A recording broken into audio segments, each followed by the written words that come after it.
So thank you everyone for being here. Our new executive director, David Guest, was unable to attend, but sends his regrets. We're really excited, and as you can tell, this is our most impressive hybrid performance, so thank you for everyone who's attending virtually. Our program in Chestnut Hills are sponsored by event sponsor John B. Ward, and Ken Leroy is here, and our supporting sponsor for Discovering Chestnut Hill is E.G. Raw Landscape, and E.G. Raw is here. So thank you both for making this kind of a low-cost program and making it possible. Along with our lead sponsors, our lead sponsor is Chubb, as well as our general sponsors throughout the year, who make all of this happen. So thank you obviously to Nicole for doing this and for presenting tonight. We very much appreciate you, as well as the program committee and everyone else who kind of made this happen. So along with that, a few housekeeping notes for those who are attending virtually. Obviously it's hybrid, being recorded. So the virtual attendees can submit questions using the Q&A function. We will kind of close from 8 to 8:30 with a Q&A moderated session with Rob Fleming. And anyone who submits those questions virtually will have access to them. So Rob will read them aloud and we'll kind of go through that process. The Chestnut Hill Conservancy works to preserve and sustain, as well as celebrate, the natural and built environment in Chestnut Hill, as well as the history in this area. We do have a couple upcoming events that also highlight that, including, I think, our first in a long time exhibit. It will be held here. And board member Dan Preston, who's in the back, can answer questions about that. He's organizing the event and doing an incredible job with staff, our executive director, as well as our curator and archivist, Alex Bartlett. We'll be mapping the Wissahickon, showing the evolution of the area and the reclaimed watershed. But we also have our spring gala coming up on May 31st. So that is our annual fundraiser. We still have tickets available. The patron tickets just opened up today. We sell out every year. We don't have, in doing that, we also still have sponsorship opportunities as well as paid ads. We can follow up or reach out to Ashley Moss and she can give you more information. But I'm gonna turn it over to Rob Fleming, board member and landscape architect, as well as a program chair, who will kind of say a few notes about programs. Well, welcome everybody, thanks for coming. I'm here to report to you after I point out that I'm subsidiary co-chair with Jean on the program committee. She does all the work and I take care of it. She even writes all the minutes. I just have it. It's a great committee, but I wanted to tell you that things are really happening here at the Conservancy. We have a fantastic new executive director, and I think everybody on the board, and certainly I, are just having the best time with him. He's got it all.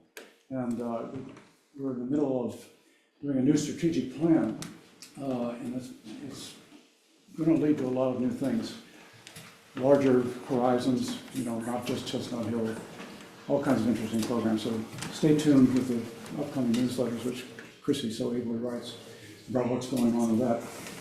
My main job here tonight is to invite you to a really important event that's the creation of the program committee, and that is a brainstorming session to come up with ideas for things that would be appropriate and possible for the Conservancy to do in its program. In other words, more things like tonight. What we're going to do, it's going to be fun. The event will begin with boards up with a bunch of ideas that have already been suggested. And we're going to ask people to vote with red dots and put it on the board and kind of get a sense of by volume, not by absolute numbers, of people's favorites before they then contribute new ideas. We did this a few years ago, and it spawned enough events to last several years. It was really quite a wonderful event. It's going to be fun. It's going to be at the Venetian Club on April 22nd, day before Shakespeare's birthday, and whatever for what that's worth. Also, Vladimir Nabokov's birthday. Anyway, 6 o'clock at the Venetian Club with a cash bar. It'll be a fun evening. It'll be a party and fueled by. And we will take these results and turn it into programs. The other thing to talk about is this, what I think is going to be a lot of fun demonstration of blacksmithing in the backyard, not inside, by Anderson Ironworks. explaining how to make or restore ornamental ironwork. So that is on May 3rd at 1 o'clock during the day. So, my sponsor Ken. I'm here to introduce Nicole Juday. I know her, but I'm not capable of it. And Nicole and I go back a ways in Germantown. Like, I knew the woman before when she rock and rolled, you know that song. If you know that song, right? So, but we used to rock and roll with Lady Petrie hair when we first met. So one of the first, or the first, edible pears in North America called Lady Petrie down in Germantown. And so I know Nicole from WIC, and when she was a director at WIC, or? No, I was the gardener there. And Gardener, yeah. And with the Conservancy, Rob, to expand outside of Chestnut Hill, because Northwest, you know, from East Falls to Germantown, up through the Mount Airy's and into Chestnut Hill and beyond, is just an incredible area that, you know, we're so privileged to reside in or be a part of. You know, it's such a great, unique community that Nicole, from the very beginning, was so involved with the history.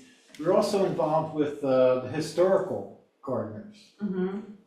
So we met at Woodland, and all the wonderful, not just private gardens that Nicole is going to speak about tonight, but the public gardens, you know, which are dear to my heart. All the public parks and all the public historic houses, especially Germantown. So, but Nicole has become sort of famous. You know, her career going from WIC through Pennsylvania Horticultural Society, and then your collaboration with Rob Cardillo, who's a good friend too. And so I introduced Nicole Juday.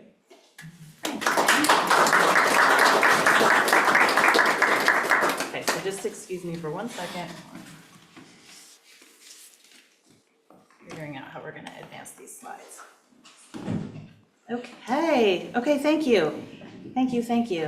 Thanks for inviting me to be here tonight. And thanks to Ken. Plant people always find each other. I've known Ken for a long time. Rob and I probably have known each other for 20 years. I've known other people in this room for a really long time.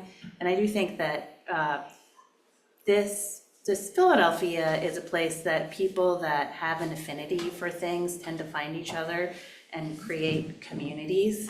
And horticulture is no exception, and I would think that horticulture is maybe even one of the better places to find a community and find your people. So this project for me, this project being this book that I did with Rob Cardillo, also a really important plant person. Should we turn the lights down a little bit? Would you guys be able to see better, do you think? Yeah. Tell me when. Is that a little bit better? Okay. So this is this is a product of being part of a community, really. So Rob and I knew each other for a long time.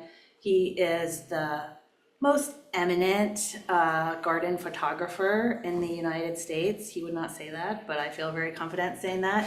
And we had known each other for a long time. We knew a bunch of the people that we wanted to approach for this book.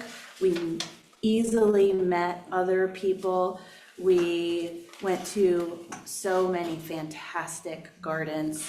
We were not able to squeeze all of them into the book, which was very sad for us, but we were able to connect with so many incredible properties. And we are so happy with how the book has been received. It's in its third printing and it's only been out for a year. And, you know, I think largely that's because of Rob's photos, which you will see are incredible. But I also think it's because this is a story that like probably should have been told before now, and I don't quite know why no one got to it before us, because it's an awesome story, the story of gardens in our region and how incredible they are, and how Philadelphia really takes gardening to the highest level possible. And what we tried to do in this book is to show all the different ways that that can be expressed. And it can be expressed in everything from this kind of beautiful estate, very English inspired, the Georgian facade of this old farmhouse. We'll talk about this property. Everything about this is just like English.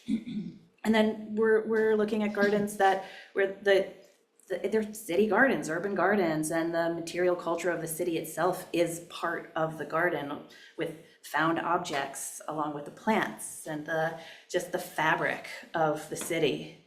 Gardens like this, where it is so joyful, so expressive, so just so exuberant. And here I think the gardener is playing with kind of how loose can you get with the way that you garden, but not have it be out of control, but almost out of control. Like, where is that line where the gardener's still in charge, but like just barely? And then contrasting that with a garden like this, which is, I was here the day that they were trimming these European hornbeams into perfect gumdrop shapes. And it was like 10 guys and a lift, and, you know, Ken, you know how this goes. It's not easy.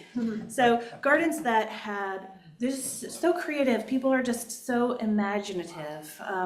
This set of stone steps was put in by the owner at the time, and just using native material that came out of the ground, basically, just field stone, built this beautiful fan-shaped set of stairs, but then built these pockets in it that would hold rare alpine plants, which are very hard to find a good space for in your garden. They just disappear. And here it is now a functional stairway, but it's also like a theater. It's like an exhibition space for these really lovely, really tiny plants that are very hard to show off otherwise. And then, I mean, we'll talk about this, you know, just where you have the intersection between the you know, designers and landscape architects that were practicing just at the very highest level, along with the craftsmanship that was taking, that, you know, this would have been people, immigrants from Europe who had been trained using very ancient techniques, coming here, applying this. So just like the best design and the best craftsmanship. And then we're lucky, like the native materials here are awesome. You know, that's one thing in Philadelphia, like people don't bring in like stone and stuff from other parts of the country or parts of the world. It's really rare, because what we have like in the ground is fantastic. And we looked at gardens like this guy's garden, it's in Swarthmore, and I don't think he's ever really had a job. He just takes care of his garden. And this was his grandfather's garden. He grew up in this garden. And it was his dad's, and now he just spends all his time just like making sure that everything is still good and preserving his grandfather's plants. He shares a lot of stuff with people. But he is just so tending, you know, like this garden every day of the year. And then but then there are gardens like this, you know, where I don't think that the owner of this garden ever has dirt under his fingernails, but it still is very much the product of his vision and what he's looking for. And then a garden like this, which we'll also talk about. So I learned from Carolyn Adams that this, I believe, is the longest cascade water feature in a private property in the United States. Isn't that correct? So, but you know, this garden, like, what are we supposed to feel in this garden? It is intimidating, right? Like, and that's how it was designed to be 100 years ago. And this is one where you kind of like think of where you yourself are in the larger sort of like social order. But it's beautiful. And my goodness, the fact that it still survives is just astonishing. So you have a garden like that, and then a garden like this, which is every bit as intentional, worked over so carefully. But here, the idea is that the human hand is invisible. So it's just as mindful, it's just as intentional, but it's a completely different purpose and intention. So that's kind of what we tried to show in the book, and just the fact that we had this amount of range, as you can imagine, made it this incredibly exciting project. And I just pinched myself every day that we got to do this. But what I want to talk about with you guys tonight is Chestnut Hill. So there are more gardens in this book from this neighborhood than there are probably double of any other part of the region. And we don't have any gardens from Center City. They're just too small to get enough images. But Bucks County, Main Line, Chester County, even like Delaware County, these like extraordinary properties, but this is where we found the highest concentration. And so this is not like an official census, but based on all the research that I did, I do think there are more gardens here that are really that top level, and they're all different, but here in Chestnut Hill. So sort of like, I was thinking maybe in the Q&A or after the presentation, we could kind of like workshop, like, why is that? What is it? Like, what would be the factors? I have a couple theories, but like in my regular job, everyone's always talking about SMEs. I was like, what is that? I figured it out, subject matter experts. You guys are all the subject matter experts of Chestnut Hill. So I'll be very curious if you have thoughts beyond ones that I've thought of, and I'm sure that you have. So then the one other preface to this talk is that I'm sure many of you know a lot more about these properties that I'm going to be speaking about than I do. So feel free to correct me if I say something that is not quite accurate. I'm really just thinking about the gardens, and I love history, and I try to weave as much in as I could in the chapters, but you guys are the experts on this, many of you. So we're just going to go over some of these properties that are from our neighborhood here that we're in. Each one of these titles is the name of the chapter. So start here, beautiful property, and like many of these properties, it is overlooking the just unbelievable beauty of the Wissahickon Valley. So, there's just really nothing that tops it. This is one of the reasons that I think the gardens in Chestnut Hill, there really isn't a more beautiful view anywhere that I've visited looking at gardens. So, you just have this like a ridge at the top, and then it just like cascades down, and then the canopy of these unbelievable trees in the Wissahickon. And as a setting, as a backdrop, it's really unmatched. This property was first developed as a private home in the 1920s, and it was built for a member of the Rosengarten family, which was the family that also did Chanticleer, the pharmaceutical family, then so that then like became, I think, Merck later. Clearly, like, they liked gardening, and there was a really good garden here. And I found some old glass lantern slides of this garden that the owner didn't know about, and it was beautiful. But when the current owners bought it in 1999, it was in rough shape. Like, the house had been kind of partly remodeled, but maybe like more the demo part and not the reconstruction.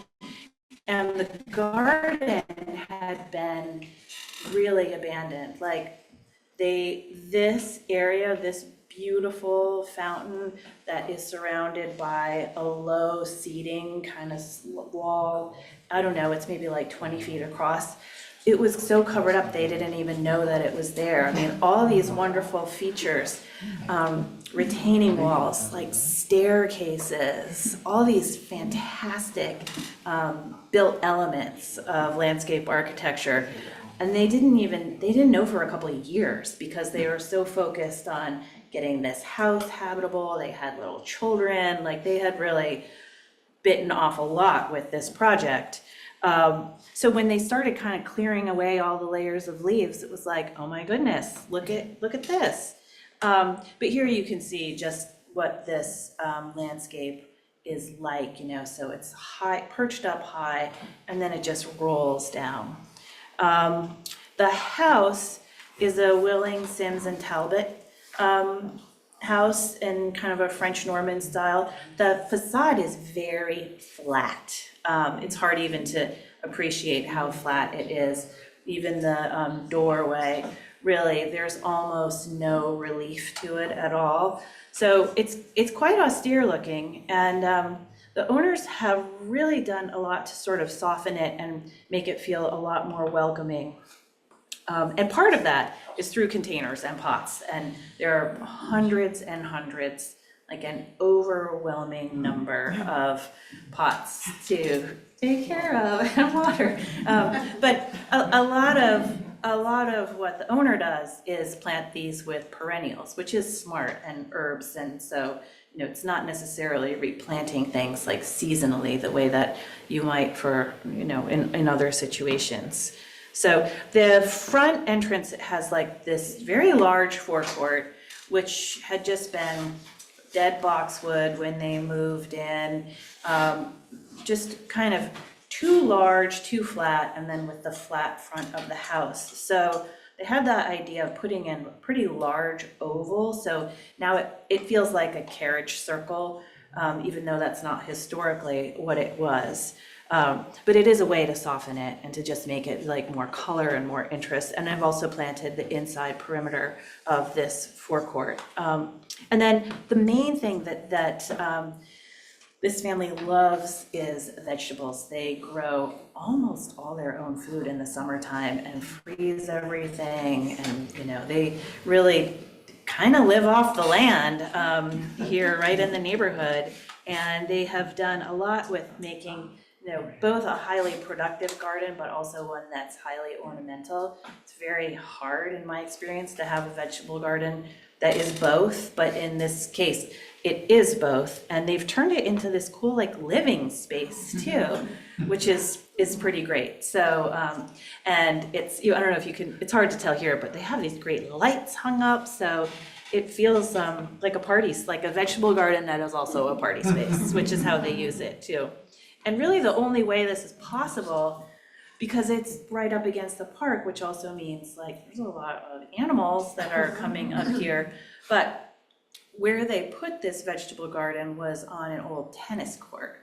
And it's huge, and it still has the chain link fence from the 20s around it that's like 15 feet tall. And so now it has wisteria over it, which you can see in this image somewhat, but this is how they get it done. And, like a massive gate that they like triple padlock against the deer. And so this is how they're able to have this garden. But just to show here, like how this is kind of the mingling of these decorative elements that are used up at the house, and then very much sort of carrying through to this wonderful vegetable garden. So next, this is a property that is probably familiar and very, very beloved to this neighborhood of Chestnut Hill. And this is one where I feel like you guys already will know a lot about this, so you probably don't need me to go into too much detail, but this is Chrisheim, and this is a property that has a very long history in Chestnut Hill. So it's the Houston family, and then became the Woodward family. So I think that they made their money originally in, like with canals, right? Is that right? So Railroads. but I think it was canals and then the railroads and then the real estate, you know, that you buy up next to the railroads that you're about to put in. Yes. And so anyway, the fortune was quite vast in the early 20th century. And so that property was given to one of the daughters for her wedding present. And it was quite large at the time, I can't remember, but you know, many, many acres. And it was a farm, it had been a farm. And she and her husband spent like 15 years figuring out what the house would look like before they kind of landed. And they had several architects draw up plans that would have looked very, very different, which they still have. But they started on the garden right away. And they engaged with the Olmsted Brothers firm. And they were not alone in Chestnut Hill. Rob has done a lot of research on this, the number of commissions that the Olmsted had in our whole region, but in Chestnut Hill, and mostly pretty large properties.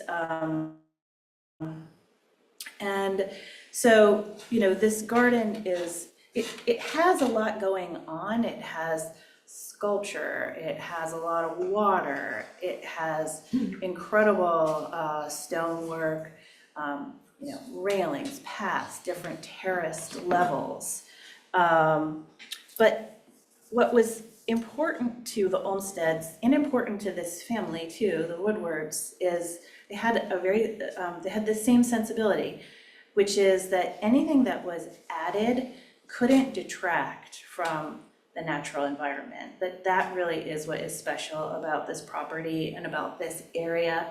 So it was not supposed to distract you from what you were looking at in terms of nature. It was supposed to almost enhance it, in a weird way become invisible, and just that you would even notice the natural environment even more than you would have if this stuff wasn't here. So it's an interesting combination of a lot of intervention, but it all recedes into the background, and instead you just notice the natural forms that were already there. And you know, so it's like, it's very beautiful, but it's not pretentious. And one thing that they were very clear about, and there's a friend of mine is writing a book about this property, so we talk about it a lot.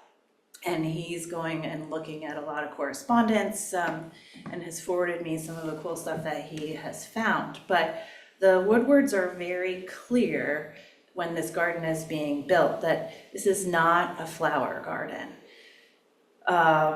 Because that, I mean, both because I don't think that they did not spend the summer in Philadelphia and still don't, but that wasn't the point of it. And I think that this image shows you how diligent they were about following that, because if you just sort of like shut your eyes and imagine, like, this should be a long perennial border here, and instead it's water, it's negative space, it's still beautiful, but it's empty. And so, but it's very effective, and it's a little bit hard to see here, but there's these little scuppers that come out of the wall. So there's movement, there's sound, so there is stuff going on, it's just not plants. And one thing that is, as I just kind of an indicator of how gardening today is different than how it would have been in the 1920s, is that when this was built, the way that the water feature was constructed is, so the water comes in through these scuppers, it fills the pond, pardon me, and then there's just an outflow, like a bathtub drain that just like went into the valley. So you just had it going all the time, it didn't recirculate. And you know, today, like, we would not dream of doing that, but it's just one of the ways that I think you just like, it was really different back then. Was the Sorry. water from a well, or?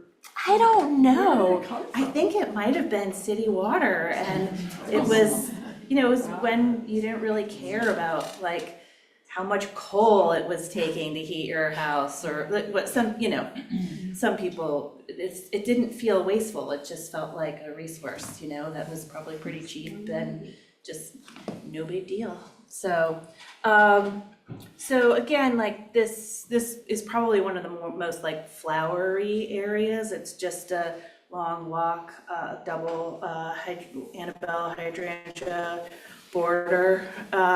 So very restrained, and simple in a lot of ways, but of course, very elegant.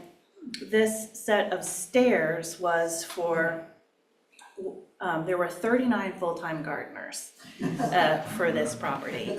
And it was so they could, scurry up the staircase, hop over the wall, and get into the service area without having to trudge all the way around to get back over there. So, it was built in with these contraptions to be more efficient for the world that was, which was really different than the world that we live in now. So the family, the Woodwards, one thing that I really got an appreciation for doing this project is that like these kinds of properties did not last very long. They were built to last 1,000 years. I think they were built probably imagining, or like the reference being the great houses of England and Europe that have lasted 1,000 years. And I think it speaks to the confidence that people had at that level, that their wealth would last that long, that the Gilded Age would last that long, that society would remain that way for a long time. So these places were built to last forever, and most of them were torn down in 30, 40, 50 years. And there aren't that many that still survive, because this world that they were so confident about was very short-lived. It just didn't last very long. The Woodwards did hang on to this property for longer than most families did. So I think they kind of kept it going to the 60s, and then they gave it to the Presbyterian Church, and they ended up using it as a retreat. And then it was much later that the current owner, who's a Woodward, was able to get the house, acquire it back, and has really made it his life's work to bring this whole property back, including the garden, extensive, very careful renovations of the house, and then the garden. And I think it's so successful because there are not 39 gardeners that are doing this anymore, and it's, we live in such a different world now. And so to be able to maintain kind of the spirit and the original sort of intent of this property, but to do it in a way that is accepting of reality and the world that we live in, I do think is quite an accomplishment. And, I think, quite deservedly should get a lot of credit for what they've been able to do to keep this property like it intact when so many others are long gone. So in a totally different kind of story here. This is a property, this house was built 50 years ago, and the lot that it's on also backs up onto the Wissahickon, also has amazing tree canopy of these mature, wonderful tulip poplars, oaks, just fantastic trees. And the people that bought it as raw land, this had been part of the Philadelphia Cricket Club originally. First it was a private estate, then it was part of the Philly Cricket, and then they got smaller at some point, and so then this land was redeveloped around it. And so they're kind of newer houses in general, as in the last 50 years. And so the wife is a landscape architect, husband's an architect, and when they got this place, it was just a forest of ailanthus trees. So that tree of heaven, which is very noxious, really invasive, ugly, nothing good about it at all. And now, spotted lanternfly it's the host for that. So but that was before that. And so anyway, they carved this incredible garden out of, this is the most steeply sloped, like steeply graded piece of land that I have ever seen have a garden on it, because you almost need like an ice axe to like climb up it. It's very steep, and they've done this amazing job of kind of like terracing it, which then makes it feel like a bunch of much smaller spaces actually, and have put in paths that go kind of that cross this grade, and then steps that go up and down. And so it's almost these little plots that are within that, and each one of them is kind of different. And they've built a lot of these themselves. And just like these intensive plantings, this is this little plunge pool that is just built like right up against the side of this hill that's sort of falling down. And it's planted very intensively, because another thing when you're gardening on this much of a grade is that the runoff is intense. And so if you have a big storm, it just wants to wash all of your plants down the hill and all your soil. It's not good for the waterways, it's not good for your garden. But having things planted both terraced and then planted really intensively, it prevents the water from running off as much as it would otherwise. And so, the soil had been very poor. The owner, she has put 40 yards of mulch by hand on this garden for 50 years.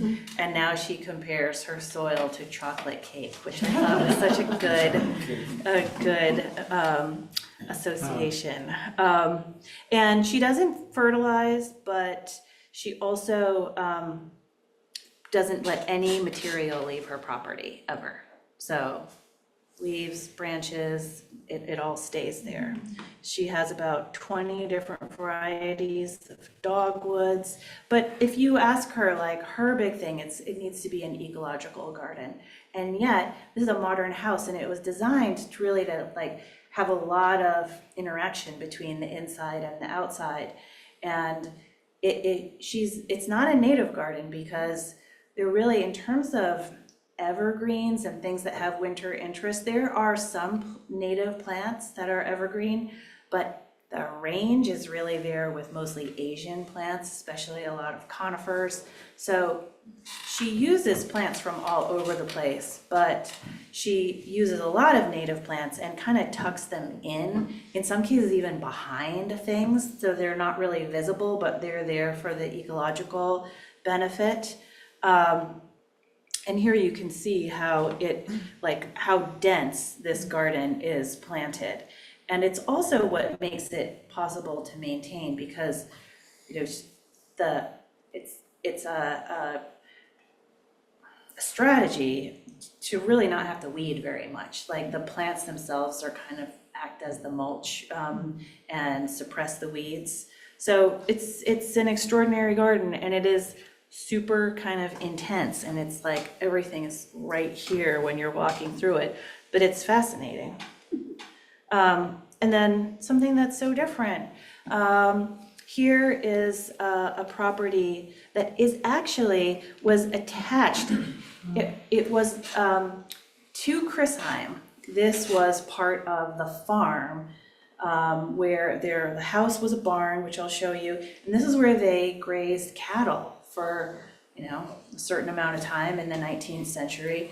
And then the property just kind of was vacant for a couple decades, as far as I know, and it was mown once or twice a year, and that was it. And so it was quite poor soil, it was pretty degraded, and it was bought, I don't know, like more than 10 years ago by a landscape architect and his wife, and this a very famous firm that has done projects all over the country, but the most well-known probably to us would be the High Line in New York. And I didn't know that people lived in Chestnut Hill, but, or even in Philadelphia. So you can see this is the house on the upper corner, and which had been a barn. They enlarged it and renovated it. But then it was figuring out what to do with this landscape, which is also very steep. And this is not like a place that you're gonna like drag the grill out on a Friday and barbecue. It's just, it's not level enough. And right, like it's very depleted soil. There were a lot of invasive weeds in there. But there were some cool features. There was this like mucky area down at the bottom, which on a hunch they dredged out, and it ended up being natural spring-fed series of ponds that had little like locks. And so it's a very cool feature there. And, after kind of like looking at it and studying it, it was like, well, the only thing that this thing can really be is a meadow, because like you can't really mow it. It's too steep to mow. It's too, like, it's very difficult to use and to kind of be in. When you think of like, if you bought property, you would want to know that you could like hang out in it. And this is almost not possible to even do that. So they did turn it into a meadow over the course of several years. And, as a lot of people know, like meadows just take a long time to get going. And they have some like pretty bad awkward stages as they're getting going. But they did it in between the meadow and the water. They think that, this is just like best guess, but going from maybe like 20 to 30 different species to hundreds and hundreds of species, like rare birds, insects, butterflies, all kinds of pollinators. So I've really turned it into this oasis for wildlife, and it's a very loud garden, and there's a lot going on. And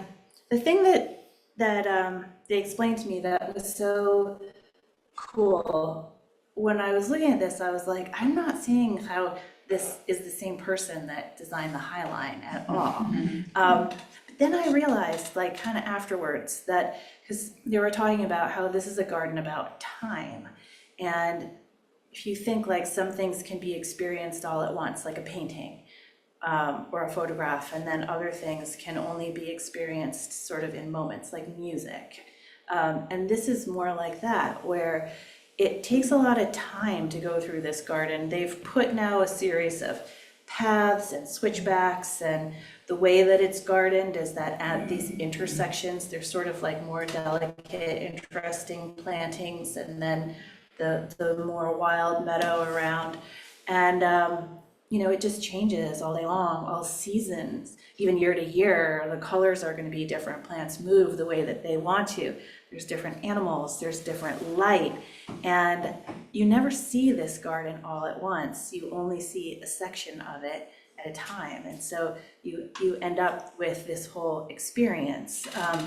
And I realized like, well, that is how it is similar to the High Line, which even though it's a linear park, you only are ever allowed to experience it in just short little sections. And you don't really ever know it's so clever that way. You don't know what's next. And that's how this garden is as well. So I think my last one is maybe the most beloved property for anyone that like lives or has even driven through this part of Philadelphia.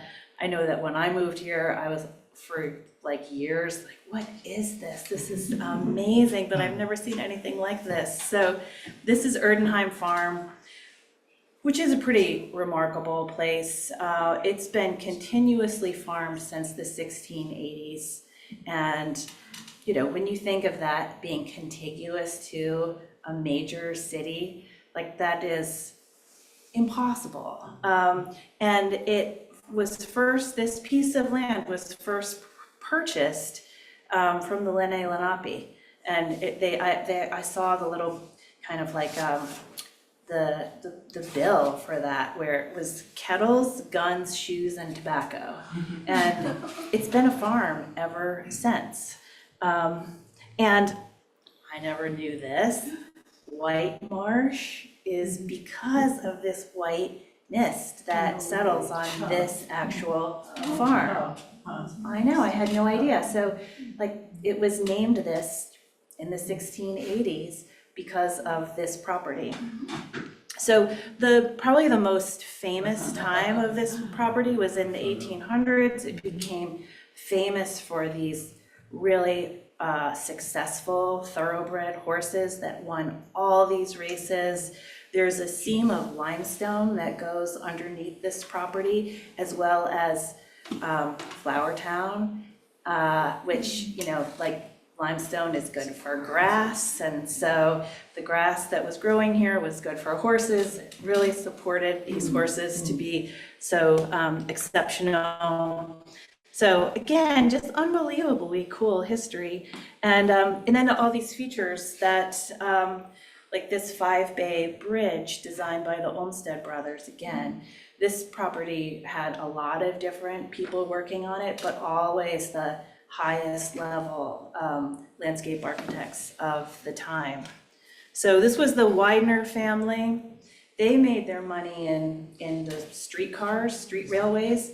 So, I mean, just one aside is that all these Pennsylvania fortunes, these industrial, like Gilded Age fortunes, they're all made in like, kind of like, very coarse ways, right? These are not genteel fortunes. This is coal, it's like iron, it's railways, it's industrial, it's tanning. And so then I think a lot of these people were, really trying to distance themselves from the source of their wealth and trying to kind of position themselves and portray themselves as very genteel. And so that's why there's all this English influence, which this house is no different. So this was a farmhouse, and then I think it was Horace Trumbauer is that right? I think so, that redesigned it and made it much more Georgian, this incredible elm tree. And this property and the family is famous because the patriarch and the eldest son died on the Titanic, which meant that the youngest son, George D. Widener, inherited this property when he was very young, and he ended up putting in a lot of these wonderful features, like this incredible garden and this conservatory and the cascade that we talked about earlier. This is Horace Trumbauer and Jacques Grobert, really famous international landscape architects who were putting this garden in that was really the height of elegance and sophistication, especially for a farm. And so today, this property was able to stay in one family for a long time until the death of the last descendant, Fitz Dixon, very well known in Chestnut Hill, died in 2006. And then probably many people remember it was just like the anxiety after that. What would happen to this property? How would it possibly stay preserved as a farm? And, miracles happened, and the right person, the right family came. And so the current owners are very committed to keeping the property, the historic areas, keeping them, and the way that they were, maintaining them, even in some cases keeping this sort of like it's very formal, these like gardens. It's really not the way that people tend to enjoy being in spaces today, but they remain very committed to keeping these gardens intact. But then in other areas that are not so historical, like this is an area that's kind of coming up the driveway to their house, they do feel a lot more free to garden the way that they would want to, which is pretty amazing that they are spending the time and the money maintaining something that isn't even necessarily their taste really, but it's an important landscape, and so they're keeping it going. And so, today this thing operates as a business, and it's a farm, and there's hundreds and hundreds of animals. There's many people that work here. And so kind of wraps it up, where these are the properties in this actual neighborhood. And I got an incredible sense of appreciation of how special Chestnut Hill is and what a treasure, many treasures are held in this like relatively small neighborhood. So thank you.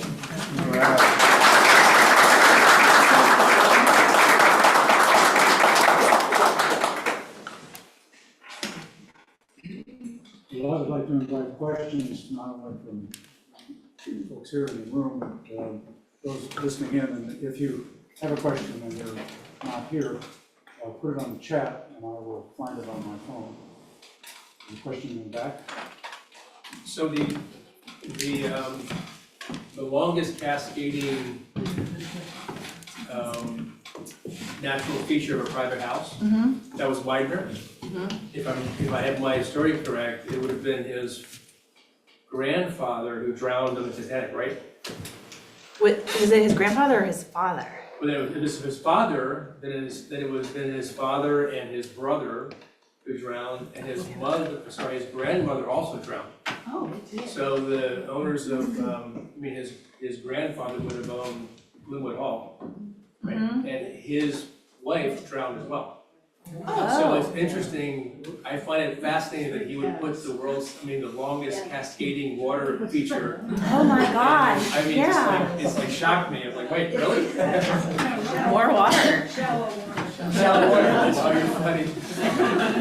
Well, I'll just call out Carolyn Adams documented this garden for the Smithsonian, and so, I consider you the resident expert. No, I think you've got a tree expert here, because don't you, Ken? That's Take the care of elm this. that was shown, that's manor elm, and it's the state champion elm. And it's incredible, to work in this area and to look at that elm. How I do they mean- keep it alive, Ken? Well, we inspect it, we inject it, we cable it, we do everything for that elm. And the owners just so appreciate their trees, and it's such a lively, right on the Wissahickon, it's like a dream working there. And they have the eagle, I know bald eagles. the bald eagles are there, and they've been there, nesting there and they make their nests like, they're so large out of sticks. So it's incredible.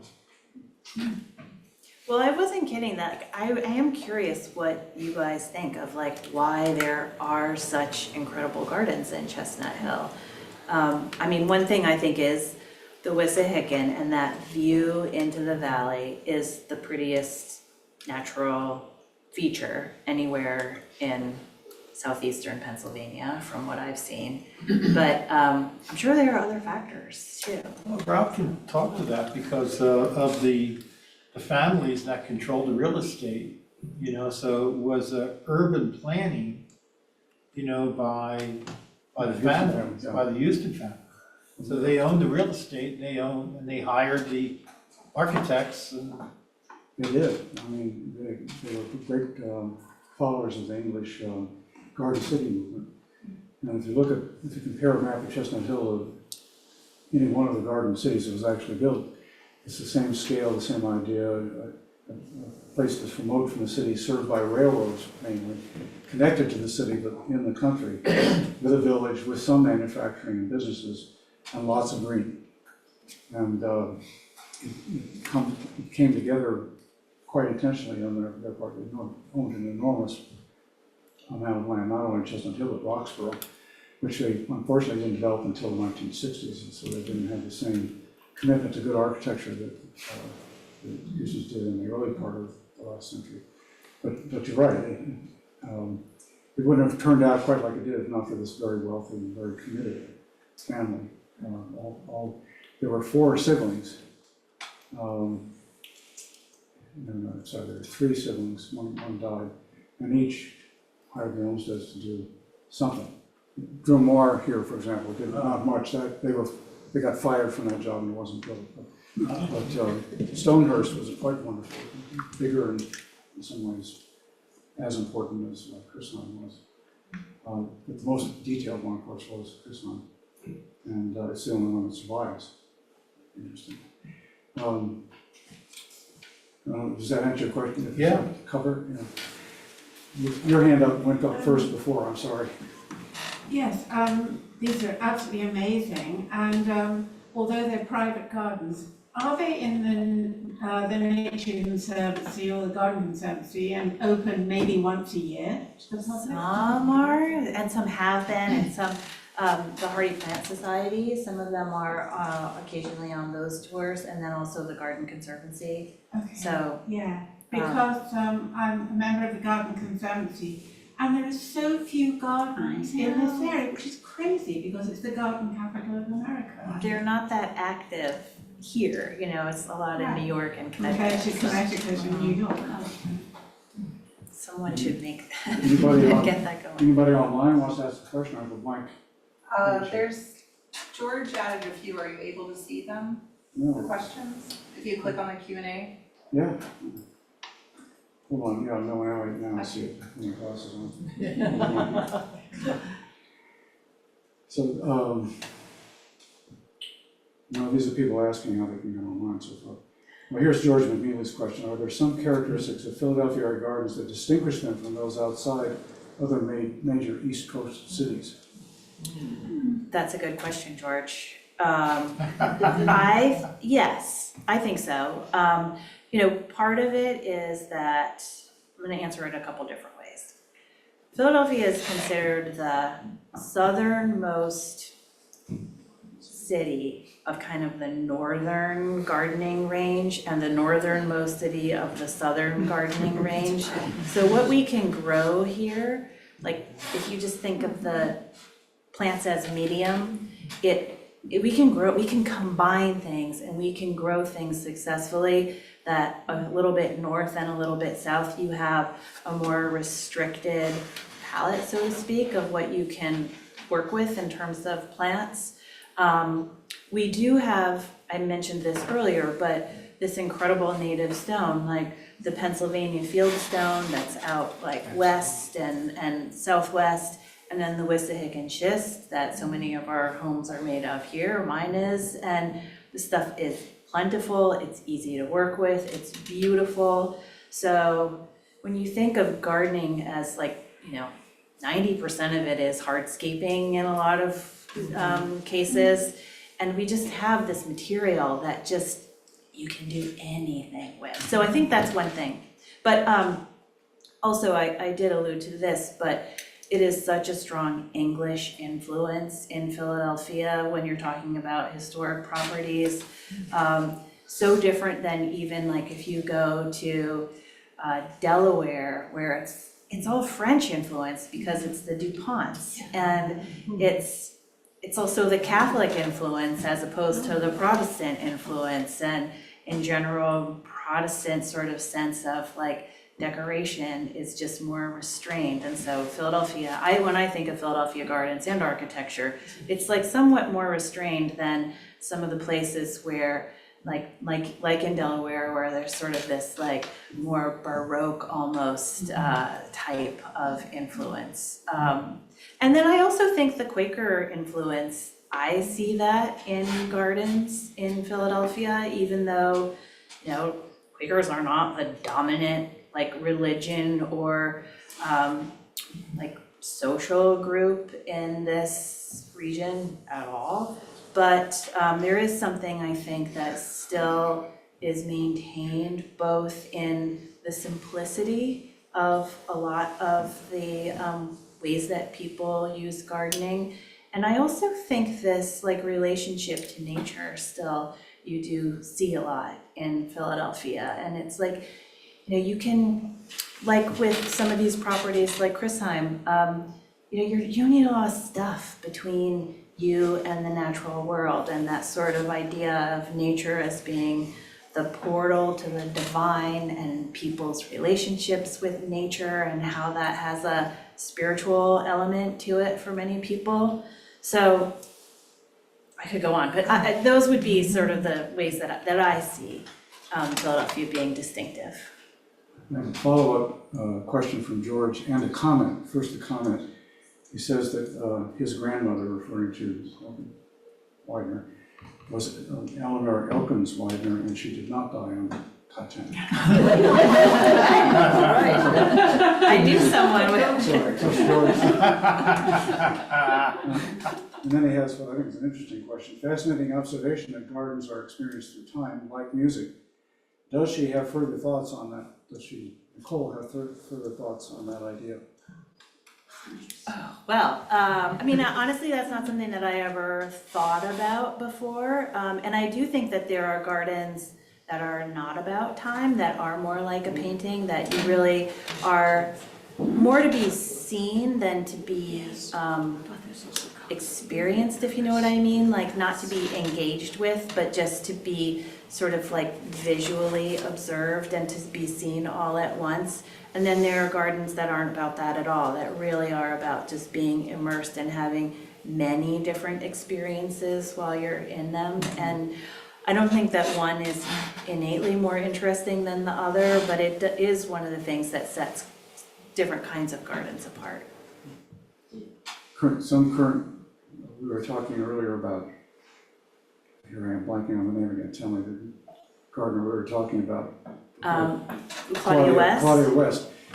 They actually, the style that she's made famous is to actually design it as if it were a movie symphony, and then all kinds of software that matches the different seasons, which obviously change over time. And they do sort of computerized time lapses of how the garden will look as it evolves, and you can watch it happening, through the seasons as a preview of what the garden's going to be like.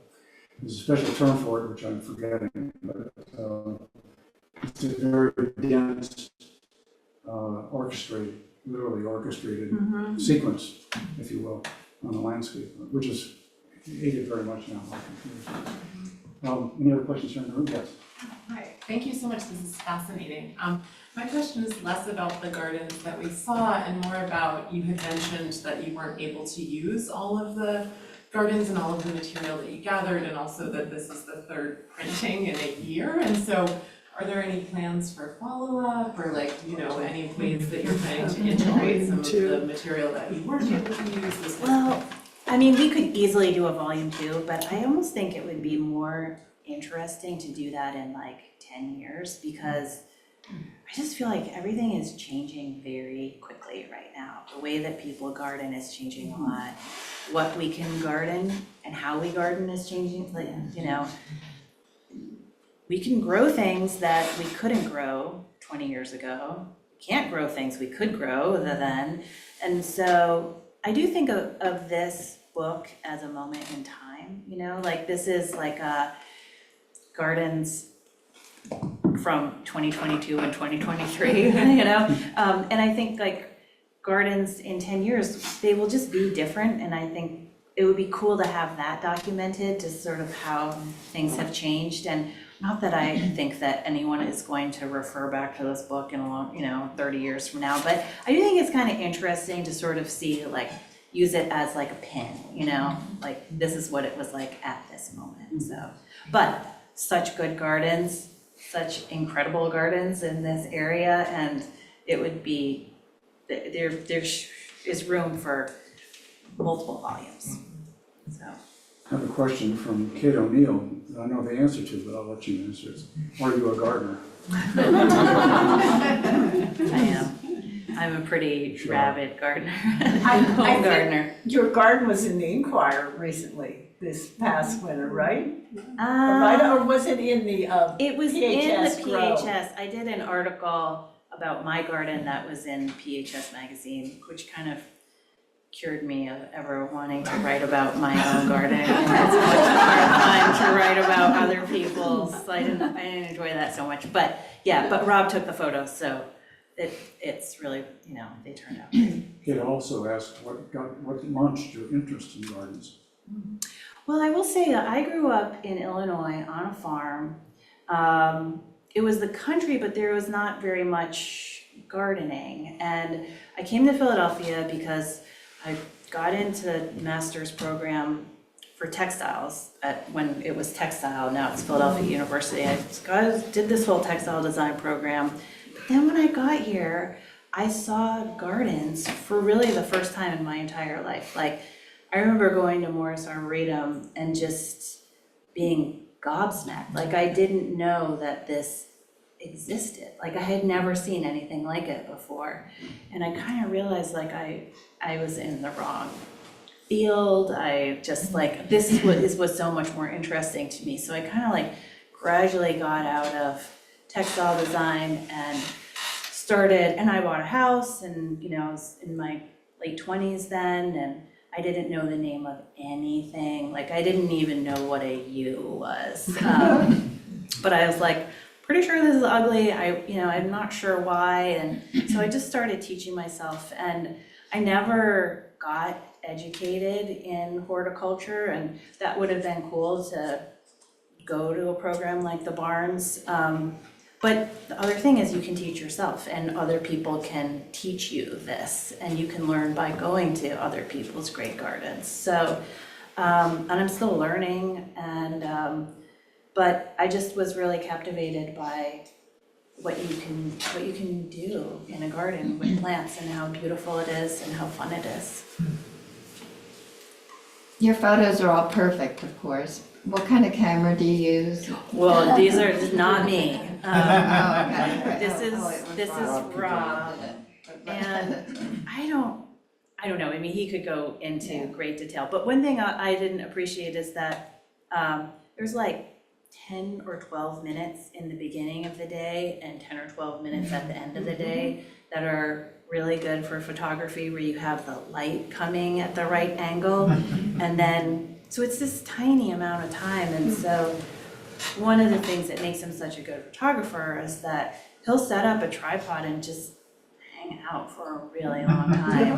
Like I could not do that, but he'll just wait and just kind of look around, and he's totally fine. And then just when the moment is right, he'll get the picture and he'll come back. Like, he visited some of these gardens 9 or 10 times just to get it, like the light right, and like if it was too windy or not windy enough. So he's just very masterful and very careful with what he does. What was one of the most surprising things for you in this process, personally? Well, personally, it was how it changed the way that I garden myself. And I was so like kind of in awe of all these people that I would talk to that were so articulate at explaining what they were doing and why and what they were getting at, and like this idea of a garden being about time just sort of like blew my mind. And it just made me think how intellectually lazy I was about my own gardening, and I never ever asked myself why I did anything, and I couldn't answer why I did anything. It would probably be like, I don't know, because I feel like it, and so I didn't, well, I will actually, I'm going to share this with you. I wasn't going to, but so I did have like a little section here.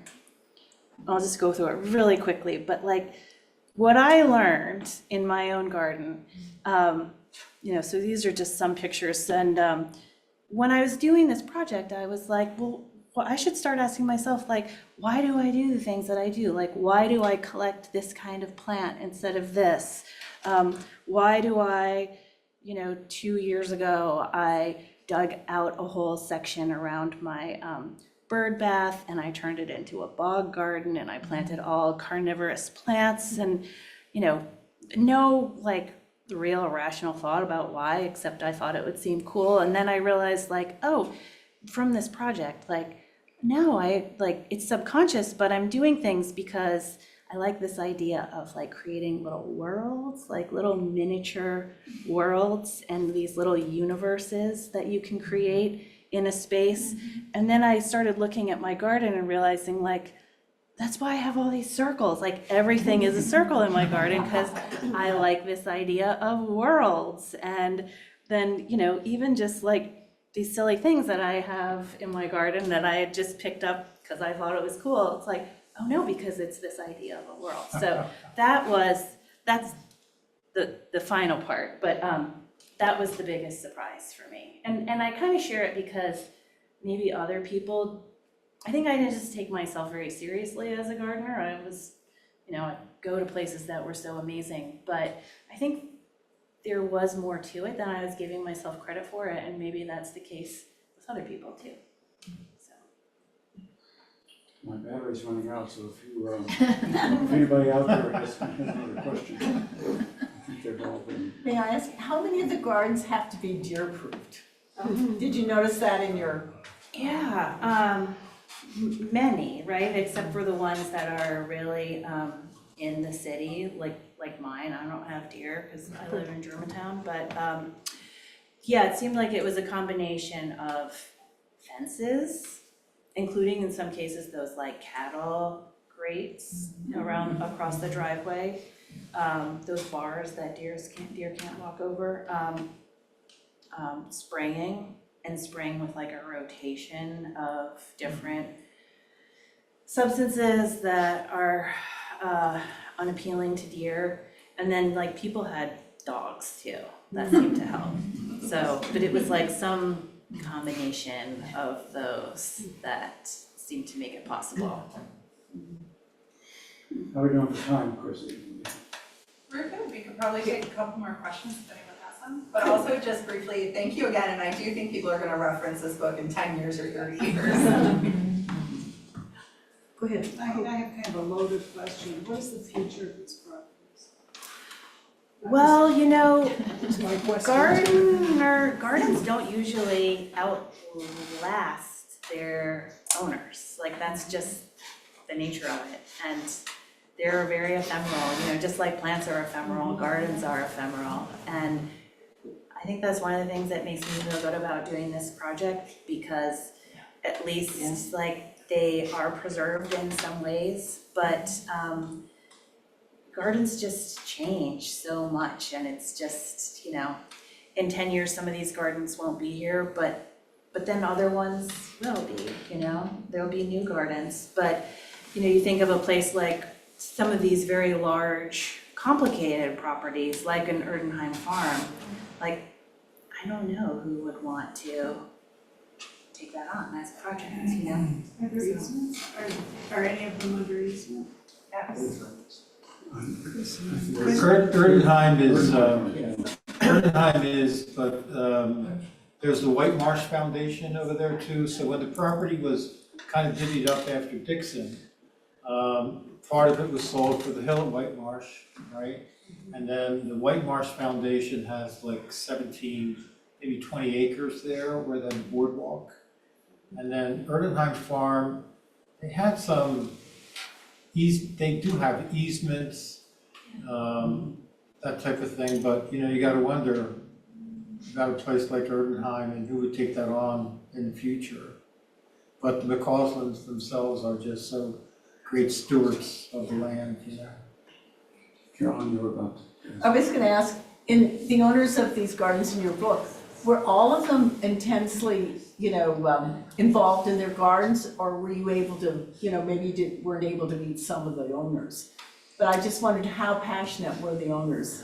Well, You can see that some varies. have. And some of these properties were, that we didn't talk about, but you could read about if you wanted to, very elaborate, like hundreds and hundreds of acres, people who were very concerned about their privacy and their anonymity, and people who I think in some cases had like legit security concerns, you know.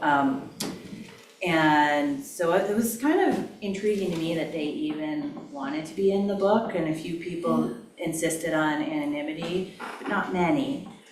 The easiest chapters to write were the ones where I could have conversations with the owners, and that was true in the vast, you know, number of cases. But there were a few where I only got to talk to the staff. And that was still really interesting, but you miss the, like, why is this person doing this, you know, and they couldn't answer that. So those were a little more challenging to write, and I had to interview lots and lots of people and then patch together kind of what I thought the story was. So there was one place that we were not allowed to go onto the property until the owners had left for the day. So that was, and another where I mainly talked to the lawyer. So, you know, it was just quite a range. But for the most part, people were extremely generous with their time.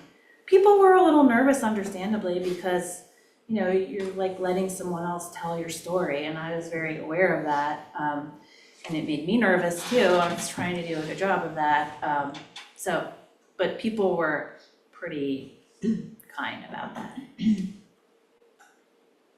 How did you find the properties that are in the I knew some, Rob knew some.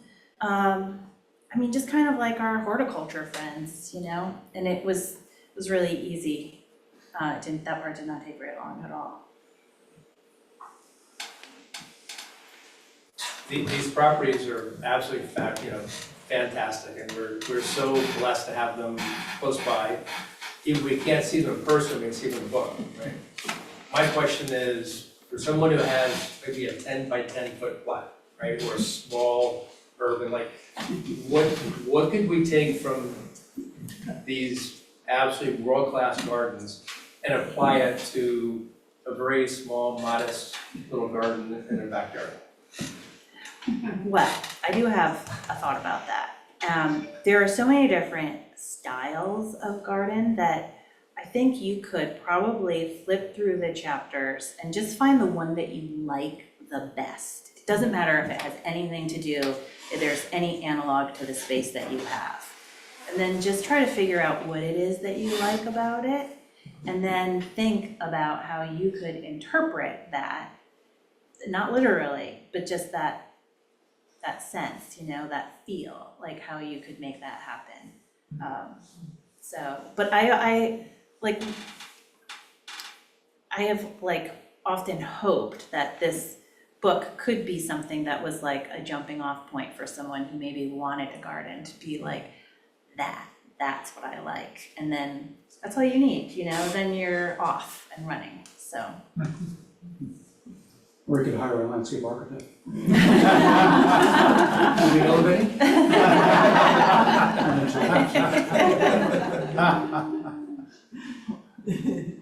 Are there any that have, in any of these gardens that have kind of garden rooms? So you go from one portion Yes. which would fit for the idea of a Totally, small garden, yeah. and they're really a little world, each part of it.